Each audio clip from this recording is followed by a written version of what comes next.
recording so I can post this afterwards.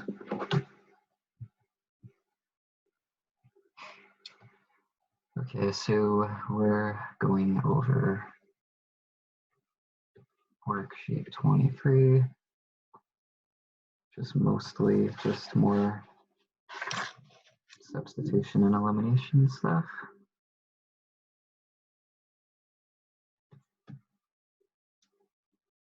Okay, so I'm assuming you guys covered E1 today because I don't think you'd covered it before. Thank you.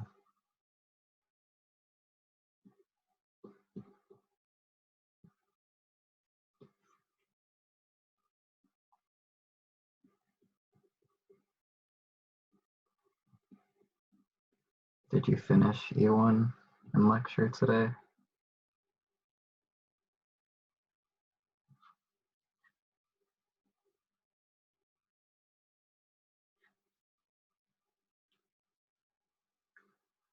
Okay.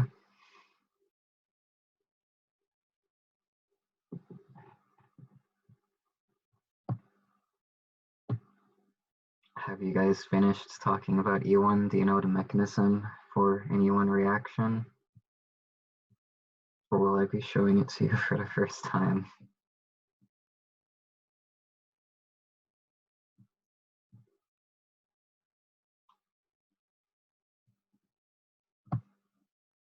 Okay,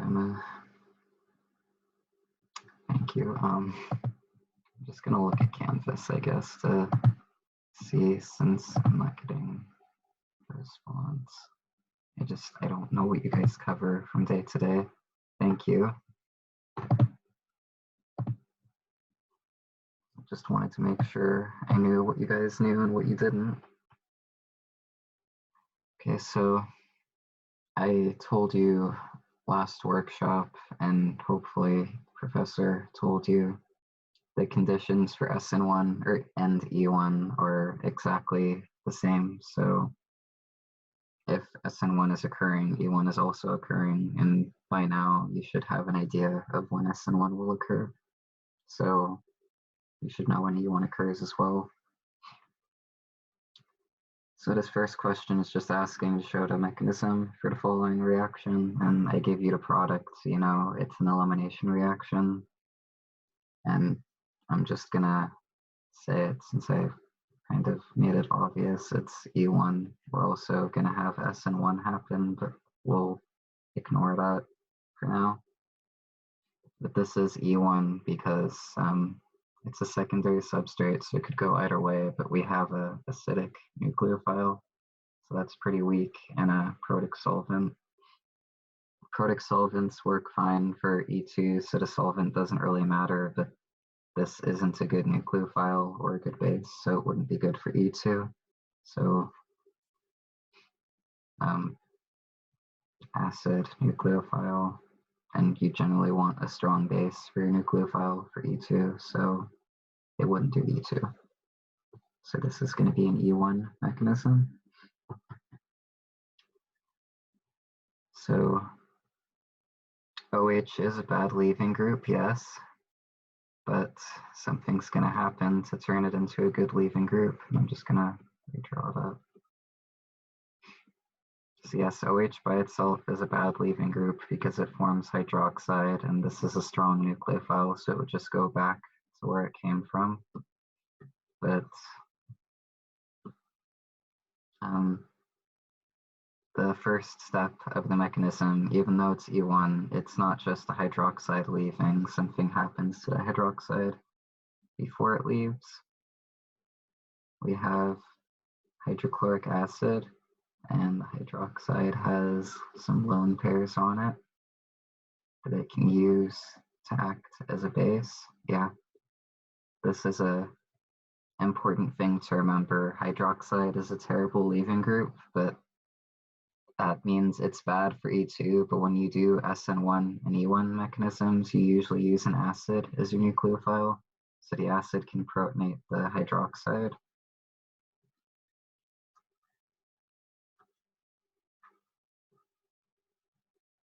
That's fine. So yeah, this is the first step. The hydroxide gets protonated and we form water, and water is positive, doesn't want to be positive, so now it leaves. Do all SN1 and E1 have the leaving group attack? Not all of them. So like, if I just had a chlorine or an O-toss, like these can just leave. That would be the first step in the mechanism because they're fine leaving by themselves. But when it's a hydroxide, it'll generally get protonated.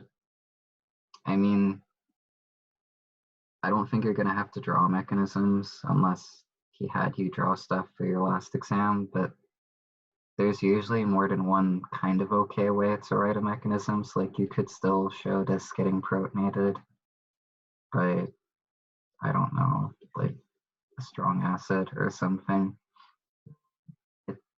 And then it leaves, and then it would be neutral, which would be fine. But like you especially have to do it with the hydroxide because it's a bad leaving group. So yeah, now this leaves just like those other ones would have left. And when it leaves, the carbon has a positive charge.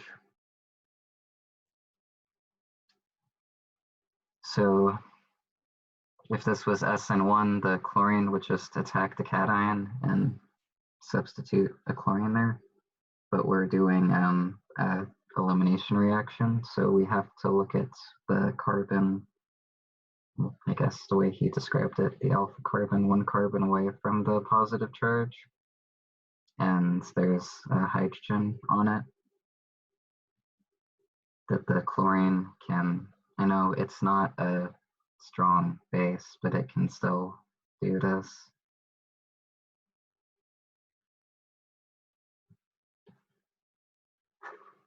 It's still a decent nucleophile, so it can still take the proton here, and then the electrons from the proton go to form a double bond to get rid of the positive charge and make everything happy in the product. So really the only difference between this mechanism and the SN1 mechanism is instead of this happening, with the chlorine taking the proton, it would have just done that.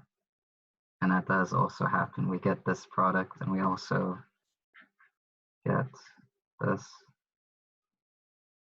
Both of these would form when we do this reaction with these conditions. So unless he explicitly tells you to identify the elimination or the substitution product, you generally draw both because they would both form.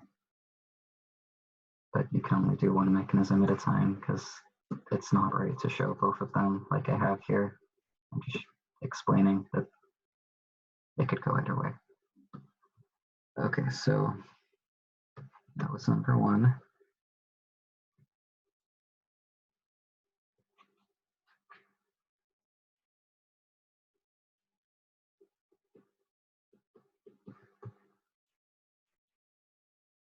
So number two, we're looking at elimination reactions, and there are some characteristics of them that you should know that'll help you figure out like what the product's gonna look like.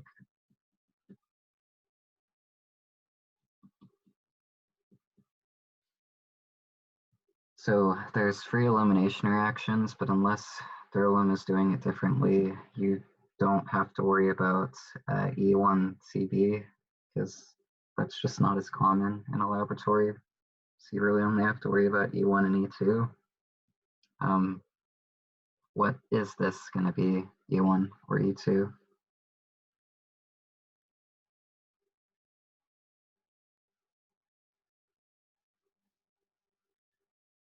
You're saying E1 and are you, it's all good. Oh, okay. Yeah, so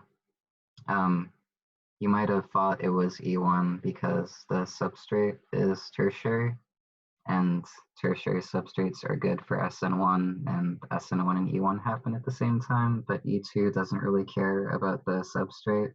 It can be tertiary and E2 works fine. So the substrate doesn't tell us which elimination it's going to be. But the nucleophile here, the sodium is a counter ion. convert a negative charge on this. So we have a strong nucleophile, and this is also a strong base. So, and strong bases are good for E2. Well, like I showed in the last problem, the weaker bases or acids are generally better for E1. And then the solvent is protic, but it doesn't matter. E2 works fine. So this will be E2. Okay, so do you guys remember the characteristic of E2 reactions, like what geometry they require?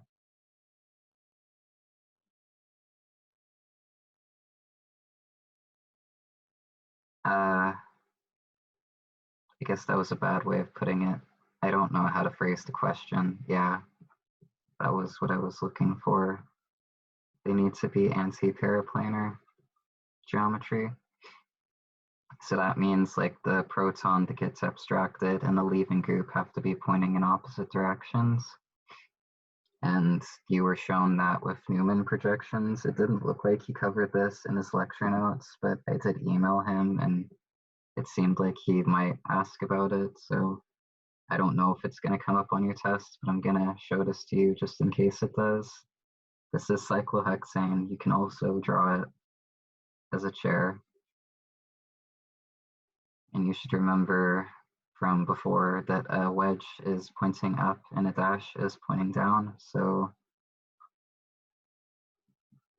we can draw it like this. And then that's a methyl group. So for anti-paraplanar, you'd be looking for like the leaving group and the hydrogen both being axial.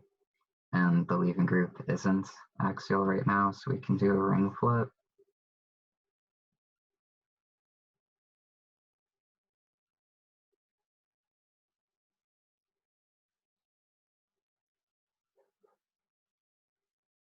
So now the leaving group is axial, and the hydrogen on this position over here with the methyl group isn't axial, so we can't form the double bond here. Instead, it has to work with this proton here.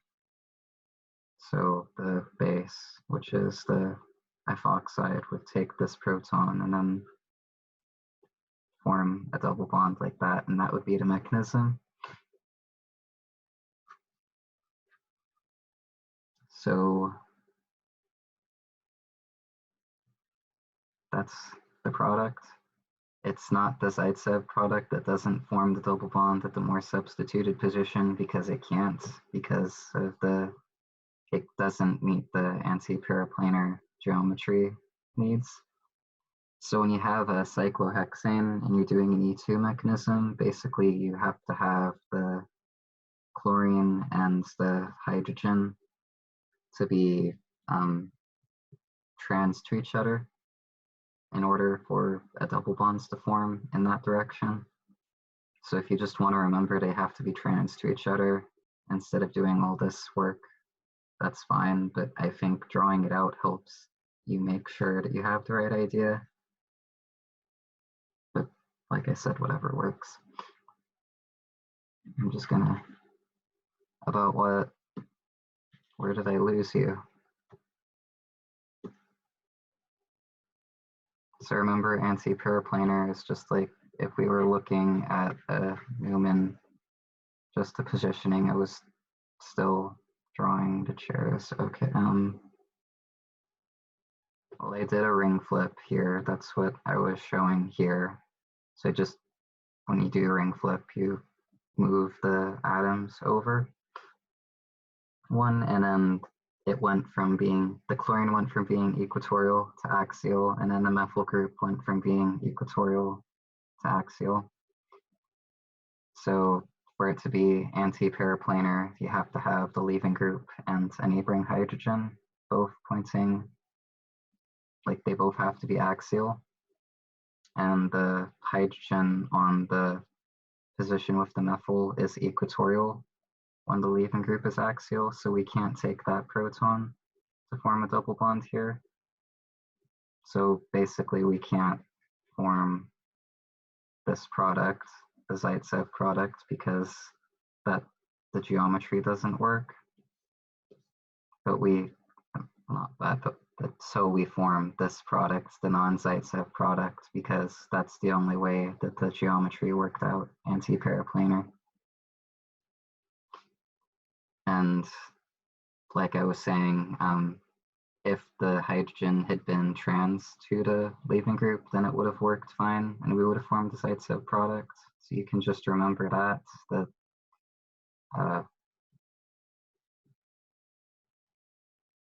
if H and leaving group trans, it works.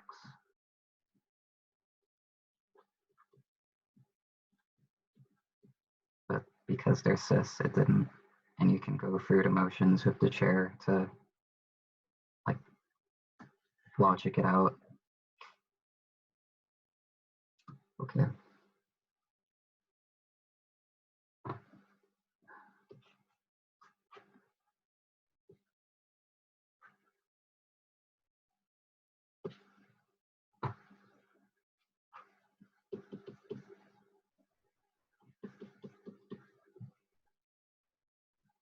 So ET is just an ethyl group.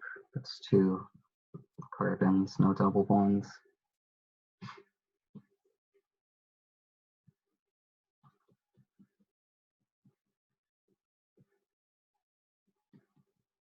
Okay, again, we have to figure out what kind of mechanism this is going to be. So will this be E1 or E2?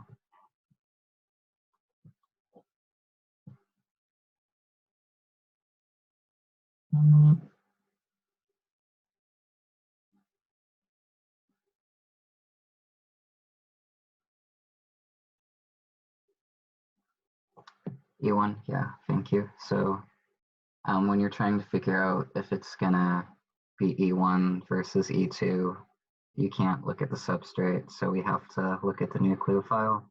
And the nucleophile has a proton, and it's also acetate. It's this.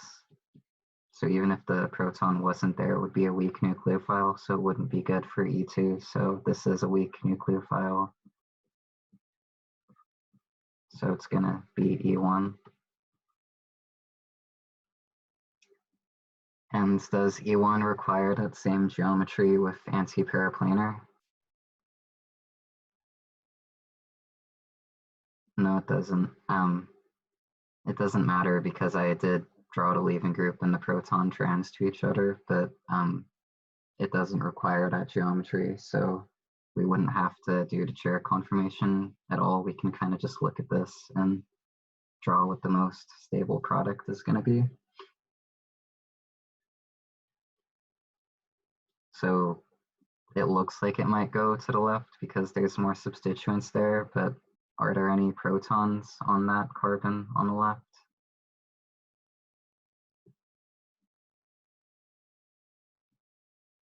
Yeah, there are not. So even though we don't require anti-paraplanar, we do still require a neighboring proton to take away to form a double bond, which we don't have on the left. So the double bond has to go this way. It's not a very good looking double bond. So this is the product, just the double bond forming towards the ethyl group. So E1 is going to form the Zaitsev product. It doesn't really matter what the geometry was, but in this case it could only go in one direction, so it was kind of simplified.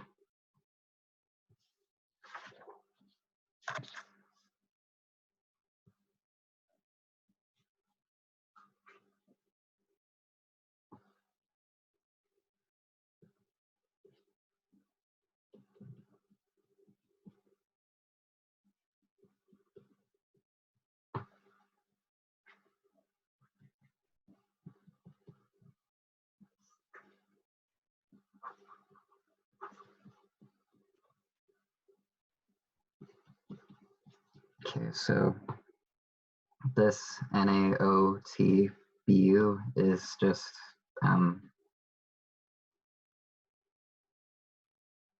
that's a tert butoxide with an oxygen, and there's a negative charge and a positive from the sodium. That's what that's referring to. So TBU is just referring to the tert butyl group. And that is something that is very likely to show up on your test because this is a very common base. So that's why I'm making sure you recognize what that is. Will this do E1 or E2?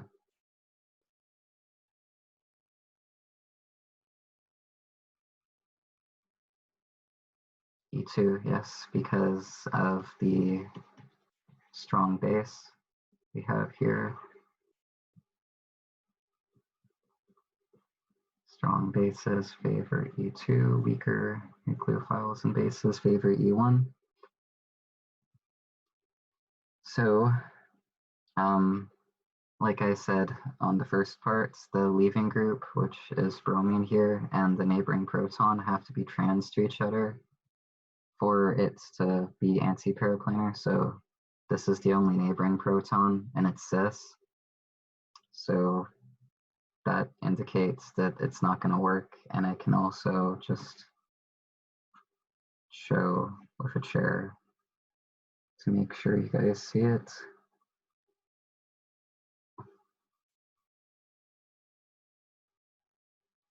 I'm just gonna do this. Well, no, okay,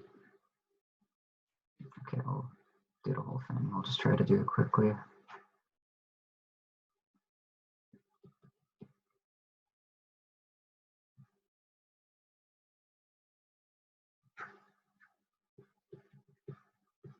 So you'd have to do a chair flip or ring flip to be able to put the bromine on the axial position.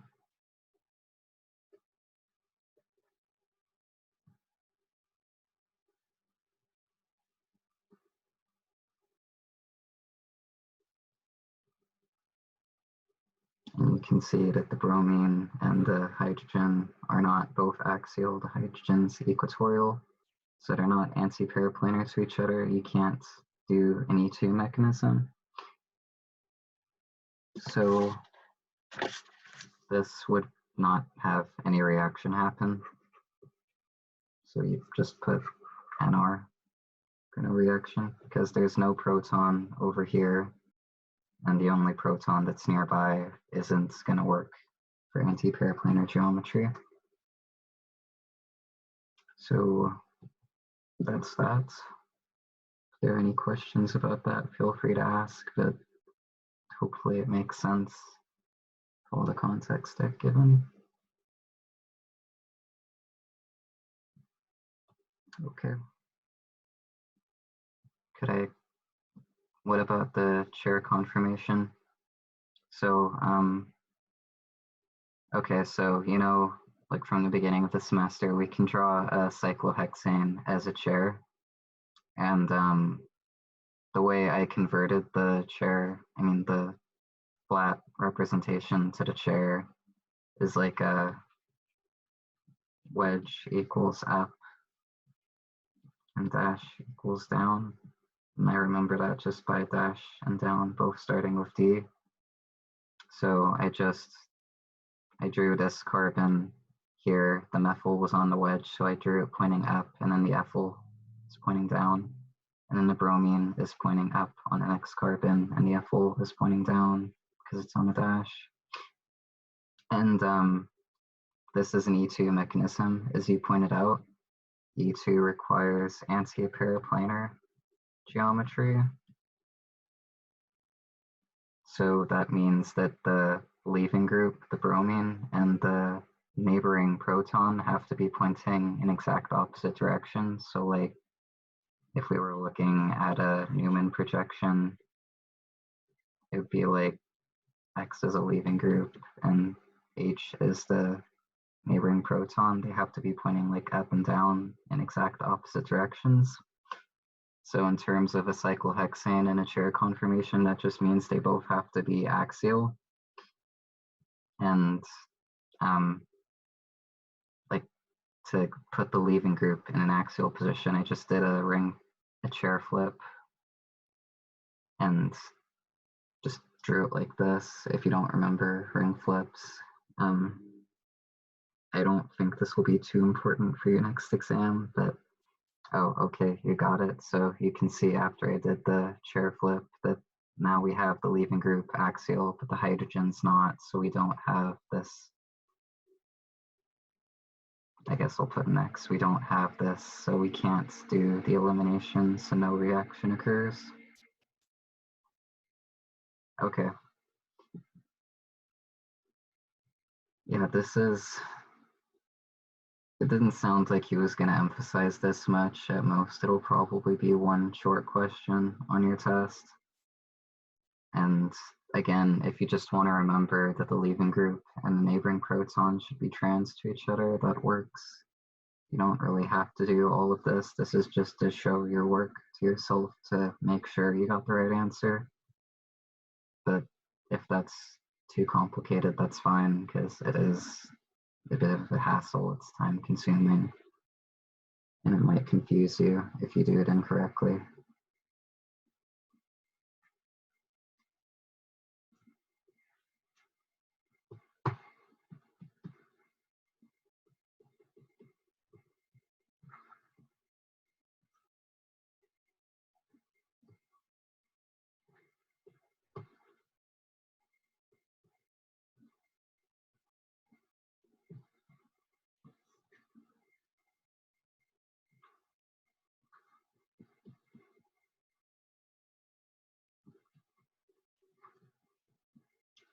Right. What mechanism is this going to do? E1 or E2?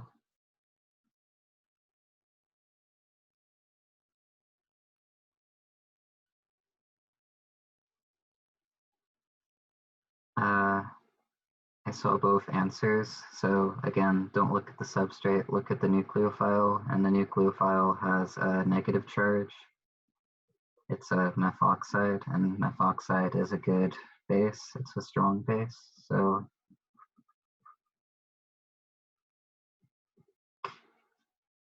if it's a strong base, then it's gonna be E2.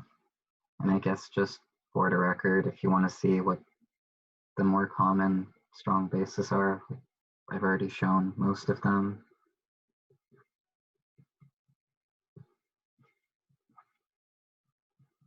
And that's ethyl is just like,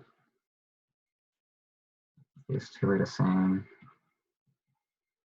Tert-butyl, which again is this. So the alkoxides with the negative charge on an oxygen are some strong bases that are generally good for E2. And then one other, it's kind of spoiling it when it comes up later, but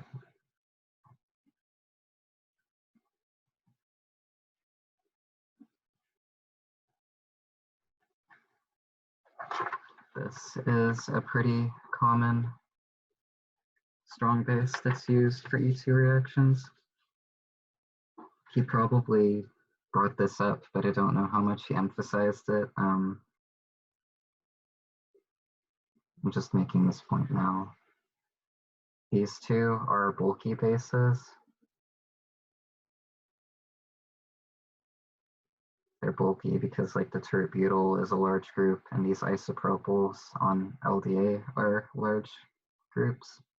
And SN2 requires like kind of open sterics, so the bulky bases aren't good for SN2 because they're too large, but they're still good bases, so they work for E2. So yeah, sterically hindered strong bases or bulky bases are, they favor E2, while if you used something like this, it's not as bulky, so it might do SN2 and E2 and you'd get a mixture. So if you see a tert-butoxide or this, which is called LDA, for lithium diisopropyl amine, I think.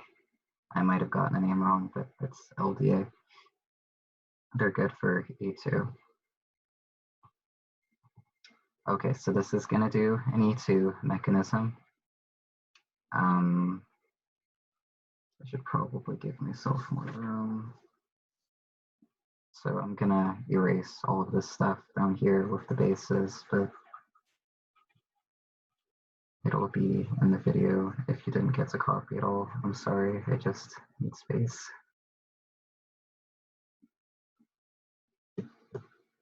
Okay, so it's E2, we need to have anti-paraplanar geometry, which we don't exactly have right now, but we can just rotate this molecule and make it look like it's anti-paraplanar. So I'm gonna rotate the one in the back in this direction. So the chlorine's gonna go up here, the methyl group's gonna go here, and the tert oxide's gonna go here. And then the hydrogen, or the front one, is gonna go in this direction to put the hydrogen down here, and then the methyl here, and the ethyl group on the left. So all I did was just rotate this conformation or configuration to this to show the anti-paraplanar geometry. And you can absolutely did that. It didn't like, did you keep front or back the same? Yeah, so the chlorine was on the front and then the hydrogen here was on,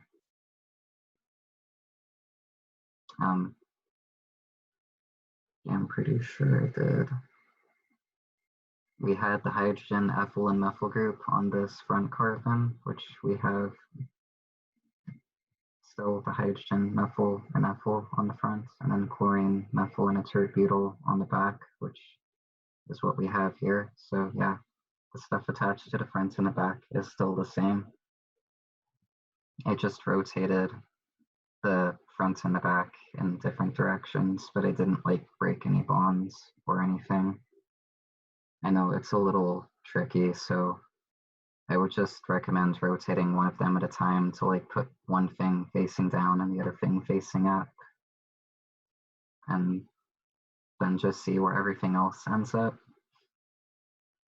And now once we have the leaving group and the hydrogen facing in opposite directions, we can just form a double bond from here, which I will try to illustrate similarly to how he did it in his slides.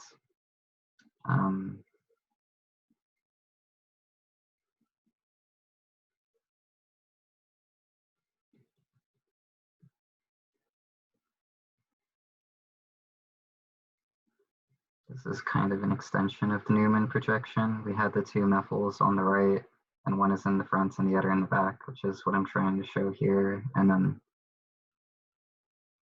the ethyl in the front here and the tert butyl in the back there. And I think an easier way to see this is just like this.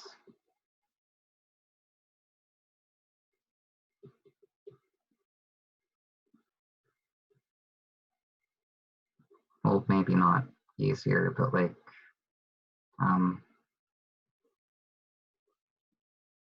understand these don't look exactly the same, but remember that these two in the back are on the back carbon. They're on the same carbon, so like this tert butyl and this methyl are these two. And then the ethyl and the methyl here in the front are on the same carbon, which is over here. So I circled the two things that have higher priority, and they're both facing up, where they were both towards the left here. So we formed the Z isomer. And I know that was a lot, but there's not really a way to simplify that. You kind of just have to rotate the Newman projection to get it to be anti-paraplanar. And then you can look at this and just see like that the tert butyl and the ethyl were both facing towards the left when you had anti-paraplanar, so you'd form the Z isomer. I could see this coming up on a question because it was in his lecture notes and it sounded like he was expecting you to understand it. So I'll probably put another question or two like this on the next one, but Hopefully this makes sense right now.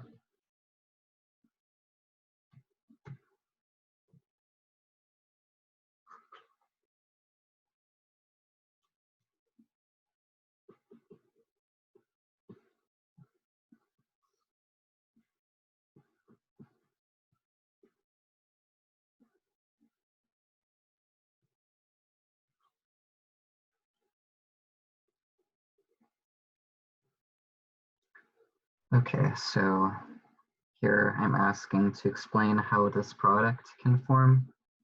And to do that, we should look at the mechanism. So this is obviously an elimination reaction because a double bond forms, but what kind of elimination is it doing, E1 or E2?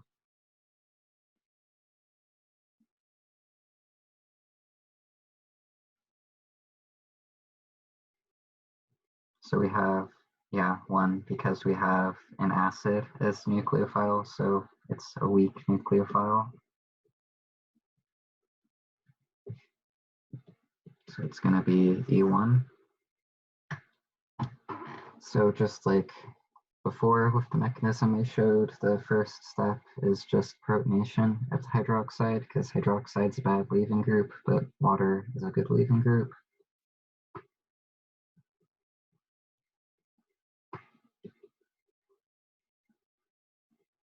So you could draw it like this with the sulfuric acid kind of just extending its proton out for the hydroxide.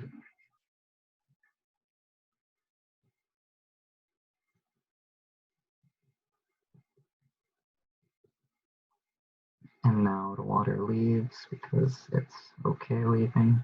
Water is very stable.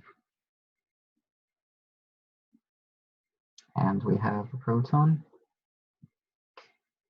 And now, like normally what we would do is we would take a neighboring proton and the base and just, on the base here, could just be this. Like you could take the proton and then form a double bond, but that doesn't get us this product we have. E1 does not have Zaitsev rule. Well, the Zaitsev rule, I did not mean to erase everything. The Zaitsev rule is referring to the most substituted alkene being the major product, what you see the most. And because the most substituted is the most stable, it should generally form the most substituted product. So E1 should follow the Zaitsev rule to answer your question. It's E2 that sometimes doesn't follow it because of the requirement for the anti-paraplanar geometry, but E1 should follow it a majority of the time. Okay, so this double bond we have here isn't exactly what we're expecting, but how can we get from this intermediates to that product?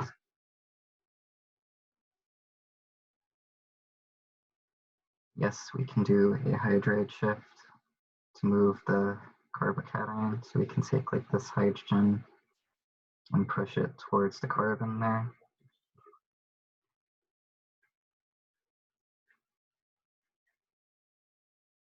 So now there's a hydrogen here, and now the carbocation is here. And we can take this proton and the base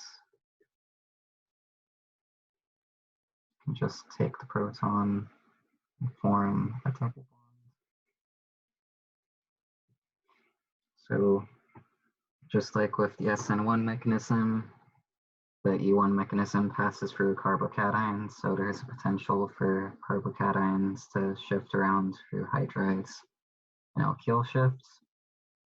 So that's something to keep in mind. He might ask you to draw like or explain how you could get a product like this, and you just say a hydride shift occurred.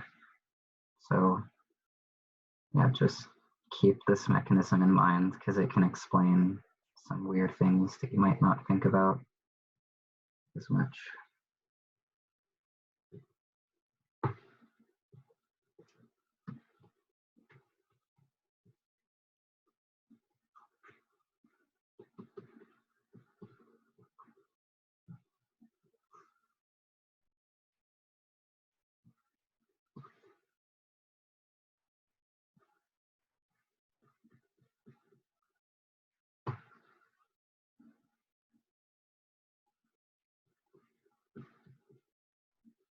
right, so this question is just asking to identify what's wrong with the following reaction. So I'm running out of space. I'll try to move that.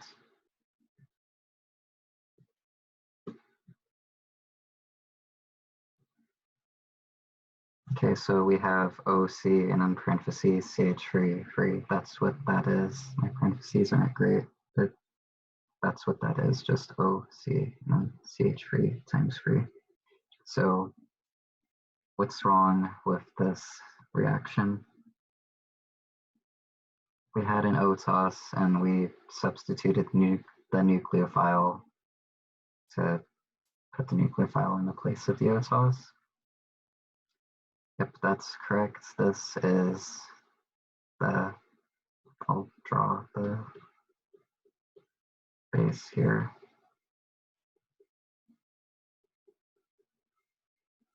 There's a minus, and then the potassium is a counterion. So this is a sterically hindered base. It's one of those bulky bases I was talking about, tert butoxide.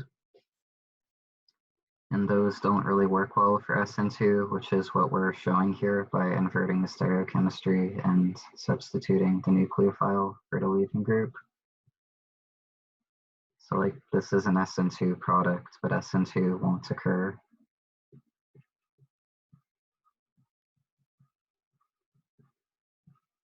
With a bulky base.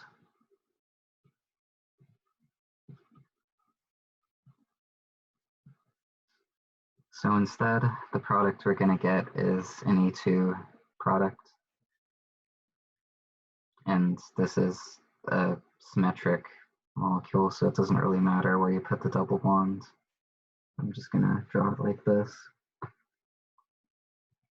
So instead of doing SN2, that's not going to happen. You do E2. Because of the sterically hindered base.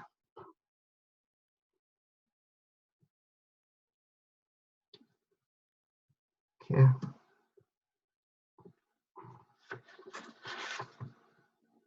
Now just one last problem with a lot of reactions.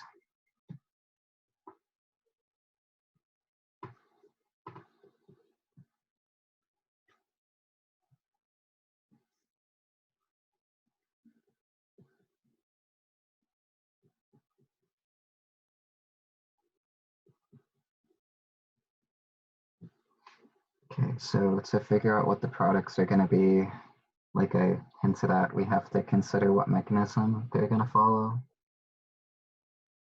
So we should figure that out. Oh my gosh. Okay, so what do you guys think this is going to follow? SN2, yeah, so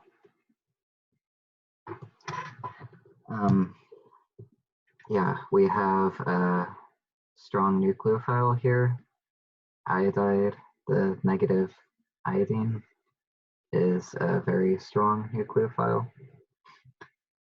We also have a primary leaving group, which favors SN2, and primary works okay for E2 as well, but so the solvent kind of makes it look like it would disfavor SN2 because it's protic, but this is kind of a fringe case, I guess. Elimination reactions, remember, like if we were doing an elimination, it would involve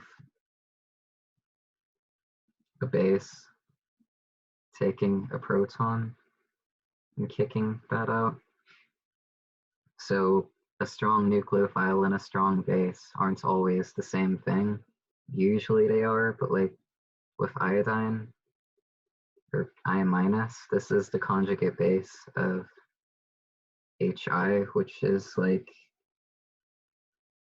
I think it's like the first or second strongest acid that you generally see in organic chemistry.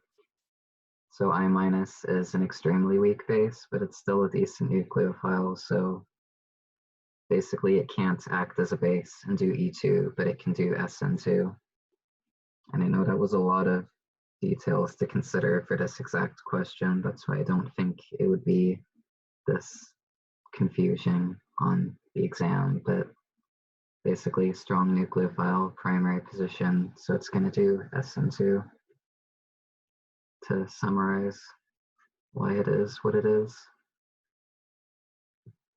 So we're just going to substitute iodine, the nucleophile, for the leaving group.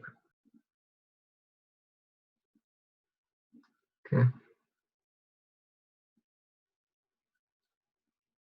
Okay.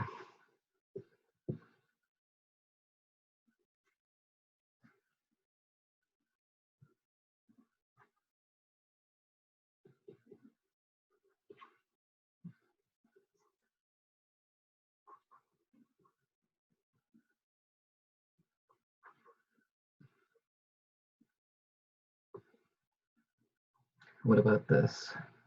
What kind of mechanism is it going to follow?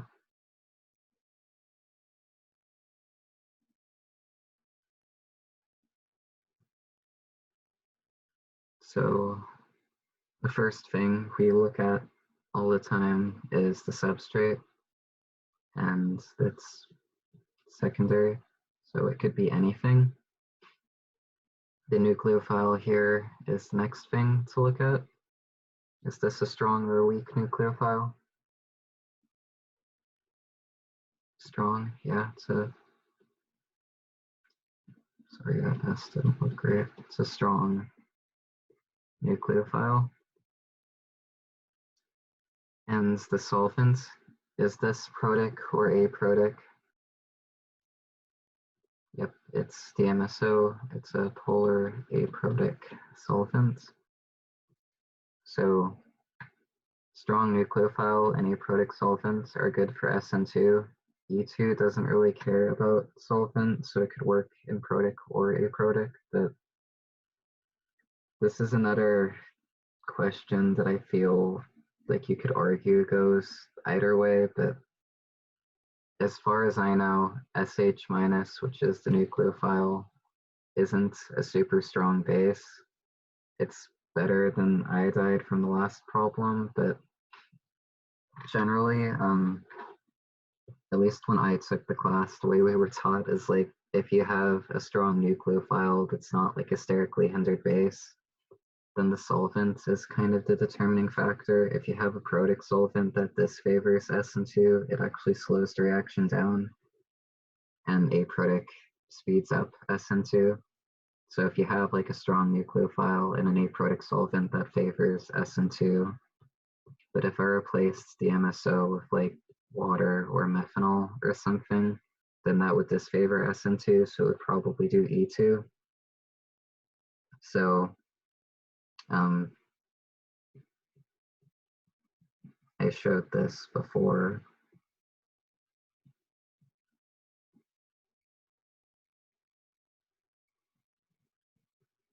So I was just trying to make sure I had the order correct. So the most important thing is the substrate. If it's tertiary or primary, that kind of favors like one over the other kind of mechanism usually. And then you look at the nucleophile if the substrate doesn't tell you what it is.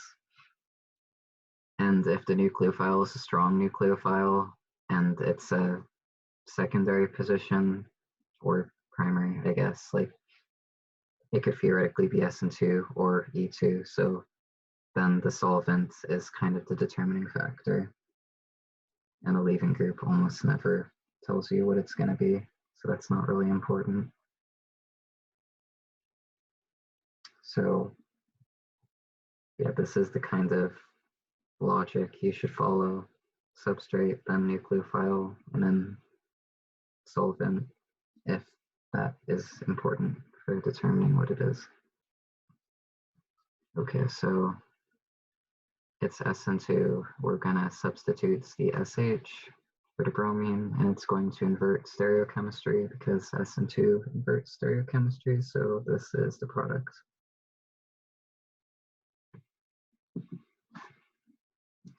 As always, if you guys have a question, you can feel free to stop me, but Otherwise, I'm going to assume that I'm making sense.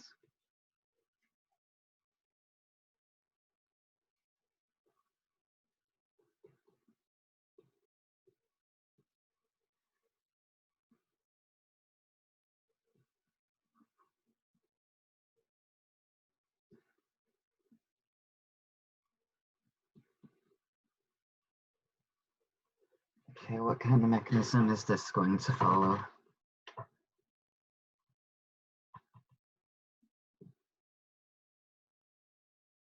Yeah, it's gonna be E2. So again, following that logic, first thing we look at is the substrate. It's secondary, can really go anyway. Then we look at the nucleophile. Is this a strong or a weak nucleophile?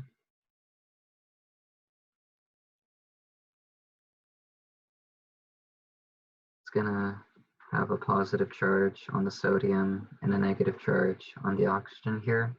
So negative usually means strong. So I'm gonna put strong. Yeah, it's a strong nucleophile and it's also bulky. So it's sterically hindered. So that's the bulkiness is going to disfavor SN2, and because it's a strong base, it's going to favor E2, like was pointed out. And in addition to the bulky nature, the solvent here, is it protic or aprotic?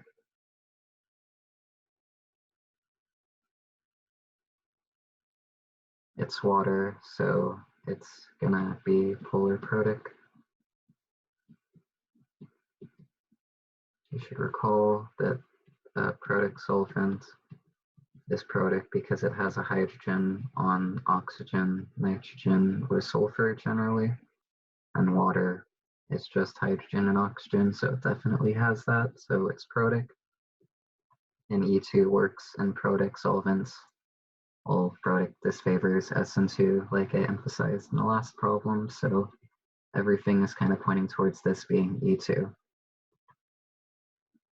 Okay, so because it's E2, we're going to form a double bond, but we have to consider the anti-paraplanar geometry requirement. And here, I didn't draw the hydrogen in, but it's like this on the position with the methyl group over here.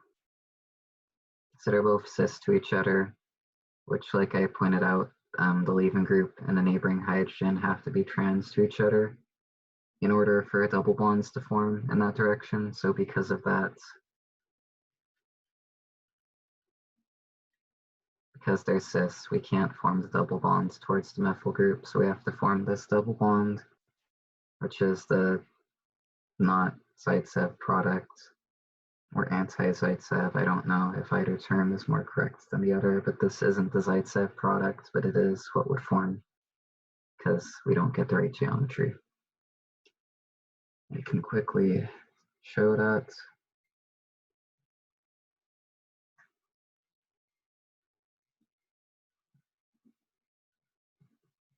So chlorine is axial. The hydrogen over here is not axial, so they're not anti-paraplanar. So we can't form the double bond going towards this position. That's why we get that product that I drew. Okay.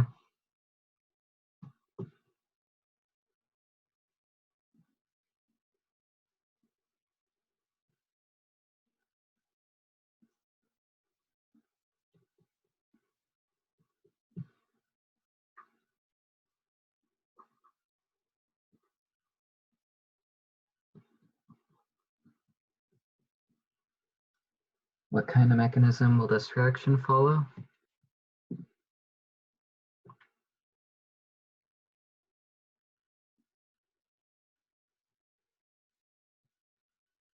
So first consideration, substrate, secondary, can go in any direction.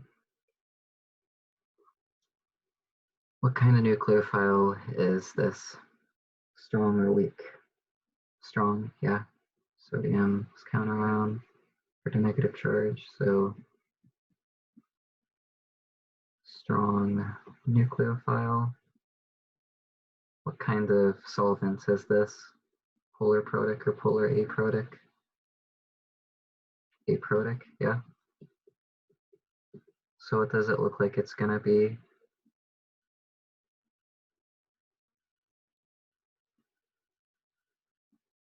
It's looking like either SN2 or E2, but which one does it look like it favors?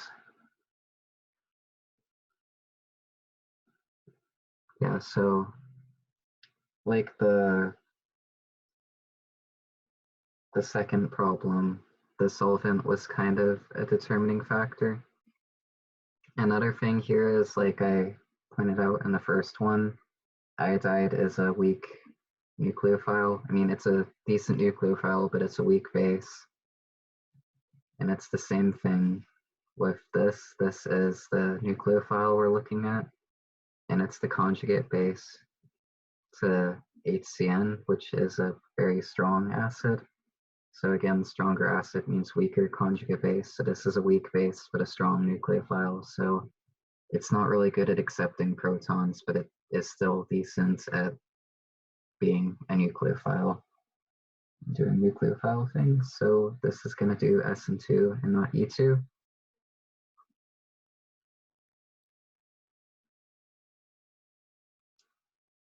So where am I going to put the CN? Because that's what's getting substituted. Is it going to go on the axial or the equatorial position? We don't have to worry about that because I generally did a ring flip because we were doing E2 and I was trying to show you either that the leaving group and a neighboring hydrogen were both axial to each other or that we couldn't get them to both be axial. But because we're doing SN2, we don't have the geometry issues. So yeah, we can just draw them on the same position and the iodide's gonna, I mean, it's not an iodide anymore, but the incoming thing is gonna go on the opposite position because it's just like,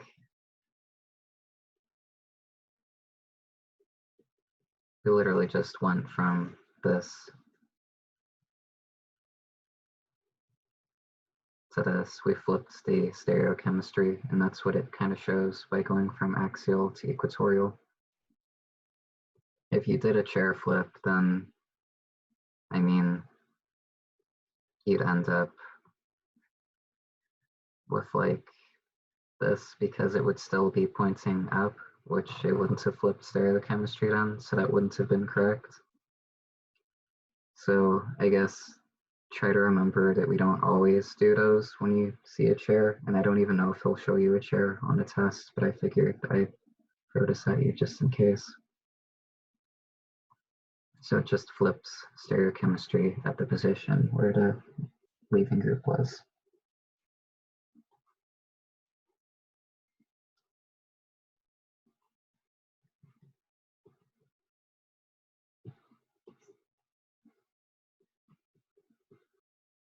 All right, so what is this mechanism going to be?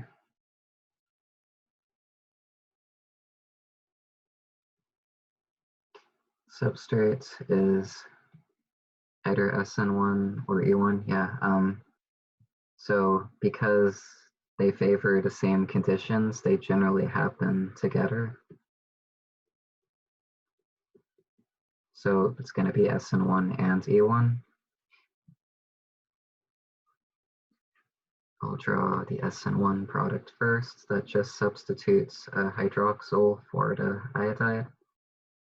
We can draw it as a squiggly line to show that there's like the stereochemistry is kind of mixed because of the carbocation intermediate and all those details that come with it. Won't repeat that, but basically SN1 leads to a loss of stereochemistry. And then we also get that E1 product, so SN1 and E1. And they're both going to form in decent amounts because the conditions favor both of them. And because, I mean, they favor these because water is both the nucleophile and the solvent. It's a weak nucleophile and it's protic. The protic solvent doesn't matter, but the weak nucleophile, this favors SN2 and E2, so it's gonna do SN1 and E1. Okay.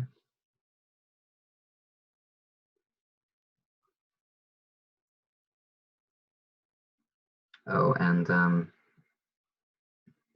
I didn't say this, but we do form the Zaitsev product and we didn't have to worry about the chair conformation because it's E1, it's not E2. E1 doesn't require the anti-paraplanar geometry. So even though the hydrogen here was cis to the leaving group, it doesn't matter for E1. So if anybody happens to be wondering about that, but didn't get to ask, that's why we got the Zaitsev product still. If this was E1, we wouldn't get this elimination product because the geometry wouldn't work, but it didn't matter here.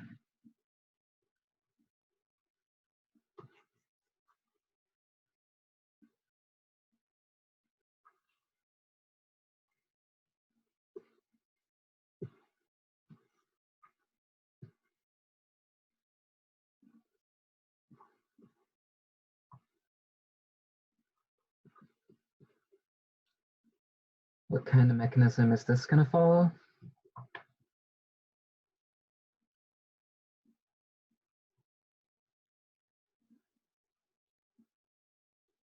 Yeah, we laid it all out, but I'll still go over all the steps. So secondary substrate can go in either direction. We have a strong base because there's a negative charge. And it's also a bulky base. This is the tert butoxide. Solvent doesn't matter when we have a bulky base. As soon as you see bulky base, like it doesn't matter, it's gonna be E2. So unless there's no neighboring protons, it's gonna do an E2 reaction if you have a bulky base, but the solvent is aprotic. There's no hydrogen on this nitrogen here. So we're doing E2. It's going to be elimination, but we have to consider the anti-paraplanar requirement. And yeah, it's E2. So like I was saying, you can just remember that the proton neighboring the leaving group, if they're trans to each other, then that works for cyclohexane. And I can go ahead and just show you that to prove it. Remember that wedge means up and dash means down. So the hydrogen's on a dash, it's pointing down. The bromine's on a wedge, it's pointing up. They're right next to each other. They're both axial. So there's anti-paraplanar geometry, and we can form the double bond like that. So something along those lines, if you were to show it for chair. Or just like this. So we do get the Zaitsev product, like Jared pointed out. We don't get the non-Zaitsev because the geometry worked out. So don't just assume that because it's E2, it's going to form the anti-Zaitsev product. You have to consider the geometry that you're given.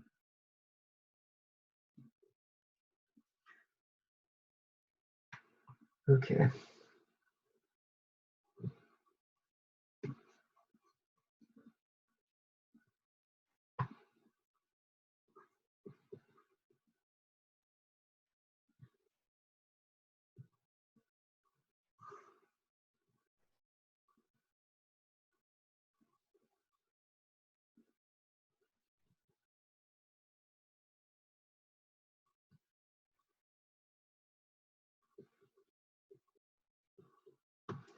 Right.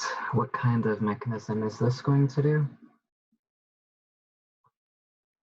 E2, yes. So substrate is primary, which means it either has to be SN or E2. It can't be SN1 or E1 because that just doesn't work with primary substrates. So we look at the nucleophile. This is a good base, but it's also a bulky base. And this is called LDA. So he might, I mean, if he didn't show you in a class, he probably won't, but he could just write LDA, and then you'd have to know that LDA is that molecule up here. It's a bulky base. Bulky bases favor E2 over SN2, and then the solvent is aprotic, so it doesn't matter, but it is aprotic. It's because we have a bulky base, we're gonna do E2, and I'll just draw the products down here. There's only one neighboring position, so that's the only double bond that can form, because we have this hydrogen next to the leaving group. So that's what happens.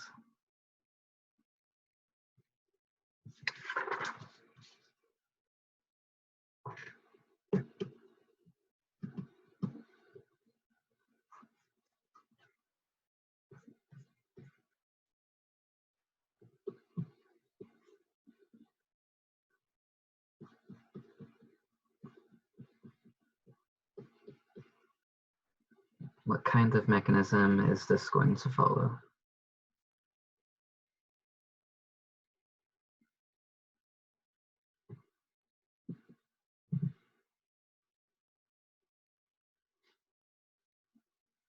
This might be a little confusing at first glance if you don't consider some kind of extra variables, I guess. So the substrate is the first thing we look at. What kind of substrate is this? Yeah, so I was mainly asking, like, is it primary, secondary, or tertiary, but it didn't say that. So it's primary, but like Jared pointed out, it's also benzylic.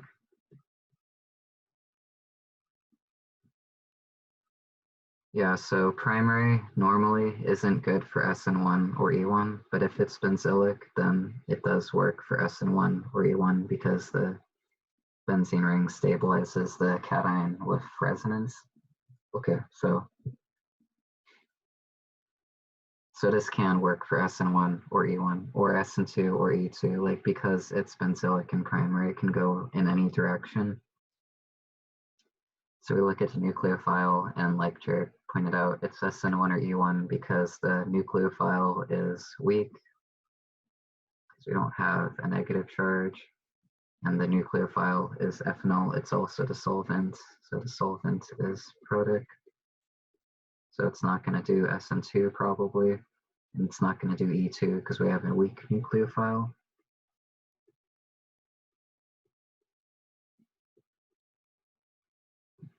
So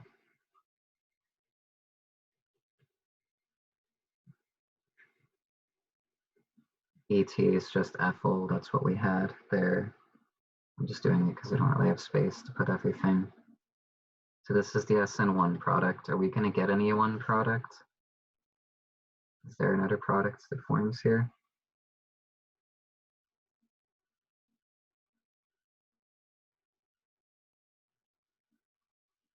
Do we have a neighboring proton to that leaving group? The only neighboring position is right here that I've just highlighted. Is there a proton there that I didn't draw in? No, there isn't, so we don't have any E1.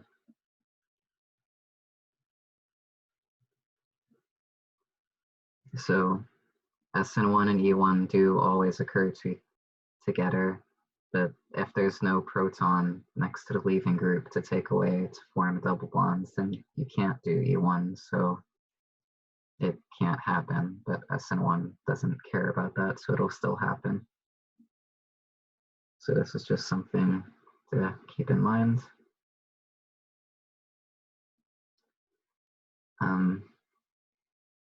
So I kind of just want to reiterate on number 2, the elimination reactions. I don't think he's going to emphasize the chair conformation in the cyclohexane as much.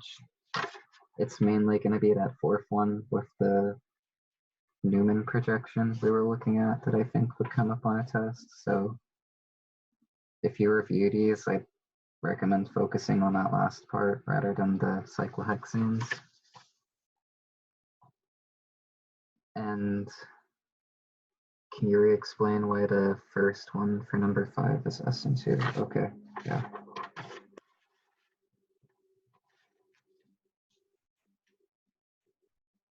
Erase the board.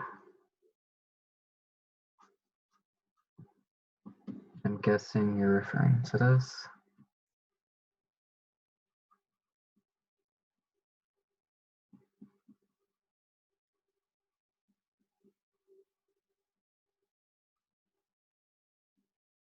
Right, this one, the first one for number 5.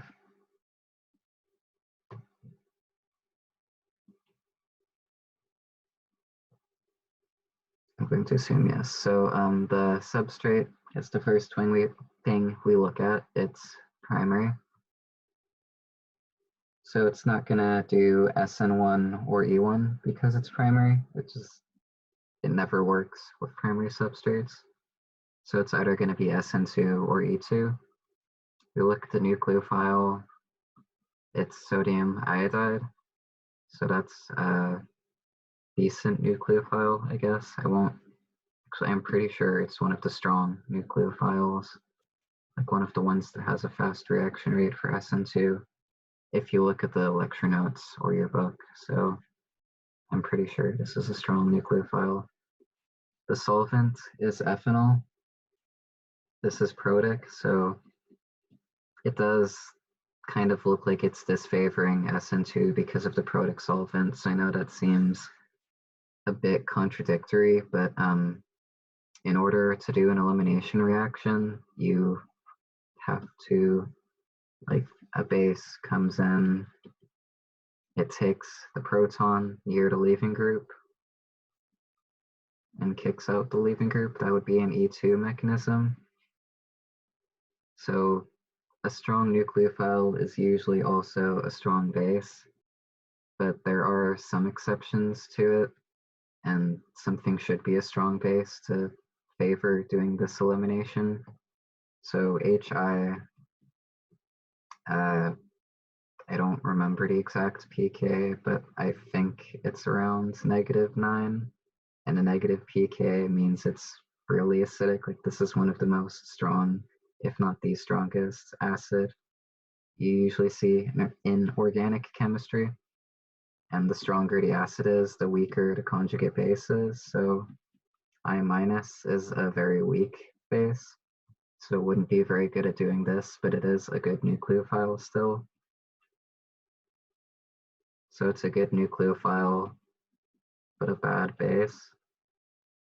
So that is why it's gonna be better for doing SN2 than doing E2. So yeah, it's like you have to consider both how good is it at being a nucleophile and how good is it at being a base, and usually these two coincide. I think this with I minus and it doesn't go there. These two are the only examples of something that's good at being a nucleophile but bad at being a base, and this is for the same reason, because this is a strong acid, so the base, the conjugate base, is not a good base, but it's still a good nucleophile. So if you just want to remember that these two are good nucleophiles but bad bases, so they're going to favor SN2 over E2, then that would be something to keep in mind. I know there's a lot of little factors in this chapter, so it's a pain, but it kind of just is what it is.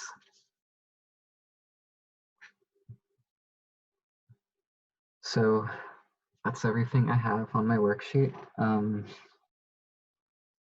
Yep. Thank you. I will, don't worry about it.